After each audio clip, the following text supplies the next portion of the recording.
Good morning. Today is Tuesday, June 10th. This is Wake Up with KERA News. I'm Andrew Garcia.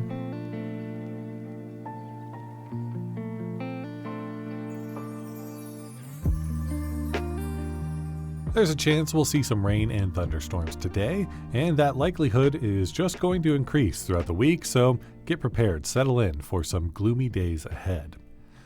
You no longer have to go to a nightclub to listen to an exciting DJ set in Dallas. Coming up, how DJs are serving up mixes alongside lattes. Hundreds rallied in Dallas Monday night to protest the Trump administration's ramped-up deportation efforts and to show support for demonstrators in Los Angeles, where 4 days of protests were met with tear gas, pepper spray, and the threat of thousands of National Guard soldiers and 700 Marines. Police declared the Dallas protests an unlawful assembly around 10 p.m. and about an hour later aimed a spray of pepper balls in the direction of protesters. The crowd dispersed by midnight, and despite some tense moments later in the evening, the demonstration was almost entirely peaceful.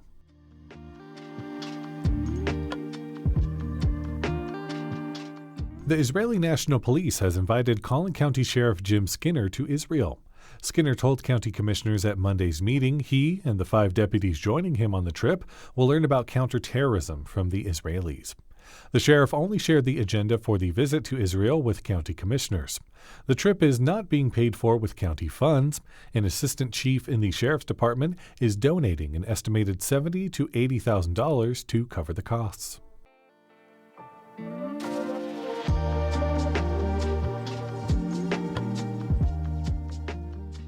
Coffee shops are known for being quiet places to get some work done, but KERA's Zara Amechi reports on a new trend that's transforming these cafes into clubs. It might sound like I'm in a nightclub in downtown Dallas, but I'm inside Wayward Coffee Co. in the Design District. It's 8 p.m. on a Saturday. The lights are low, and a DJ fills the white-walled coffee shop with house music. Instead of a bar, wine, beer, and juices are served from the same counter regulars buy their espressos and matcha. And by midnight, it will all be over. This might seem like an unusual place for a DJ set, but Common Good, Wayward Coffee Co., and Trades Delicatessen are a few of the local businesses embracing the trend. Noah Irby is the co-owner of Wayward Coffee Co. We've definitely gotten so many people coming in that I've never seen before in my life that didn't know Wayward existed. Wayward hosts a monthly party called Labor of Love. DJing duo Rami Ackerman and Steven Carmona are the brains behind the music. They often spin at late-night spots like Double D's, Lady Love, and Curfew. But Ackerman says he enjoys the change of pace of their coffee shop gig. I do appreciate doing stuff earlier and being able to go home and sleep at a decent time, because sometimes at the club, we're not getting home till 3 or 4 a.m. On top of the time shift, he uses these gigs as a chance to experiment. Since it's like a new space, it's kind of like a blank canvas where we can do it how we want and play whatever we want and gather like-minded individuals that love music and love something different. And Carmona says these gigs are giving the duo exposure to a new audience. I think it's a cool alternative to the norm that you're used to, 10 to 2 lifestyle.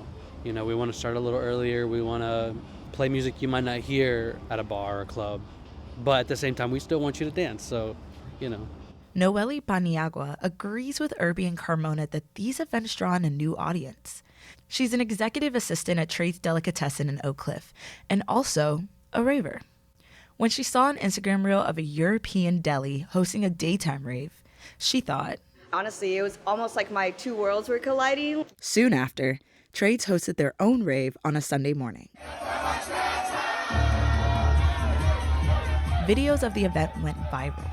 In them, people were using baguettes as totem poles, pieces of bread flew around like confetti, and attendees danced to electronic music by a DJ behind the register. There's videos of the cooks, on the line dancing, and so that was just really great to see them enjoying their shift, really. All that dancing paid off. Paniagua says the business had one of its most profitable Sundays because of the event. The owners, they loved it. It was something different for them, and I think they also saw how we enjoyed that. So, why are people partying alongside pastries and coffee? Brittany Arena was drawn to a recent event at Wayward because she says party culture has shifted. One reason? Going to a club is expensive. On top of the usual cover fee, clubs charge extra money for buying a table. And don't forget drinks. Those can range from $15 to $20 per cocktail. It tends to feel very much like if you don't got the money, just don't pop out. Another reason? These events are more casual. Arena says you don't have to get dressed up or drink alcohol to have fun. I feel like it just makes it more chill and more fun to actually just meet people, especially like small intimate places like this. In the end, people just want to party without all the pressure. For KERA News, I'm Zara Michi.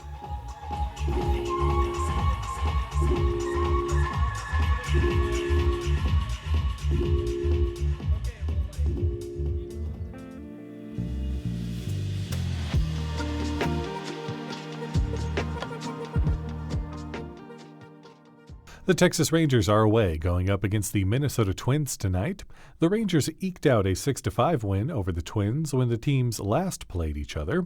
Let's hope the Rangers can bring home the win without the home field advantage.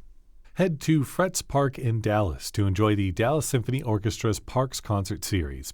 This evening's concert is free and fun for the whole family and will feature light classics, patriotic tunes, and other popular music.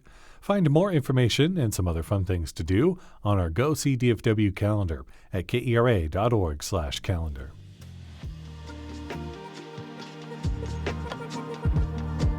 Thanks so much for listening to Wake Up with KERA News. I'm your host, Andrew Garcia. This show is produced and edited by Shardae White and Bekah Morr. For more news in your inbox, visit kera.org/wakeup. That's where you can subscribe to the Wake Up with KERA News newsletter and get good morning vibes from our colleague Catherine Hobbs. Connect with us on Facebook, Instagram, and TikTok at KERATX. Take care. We'll see you tomorrow.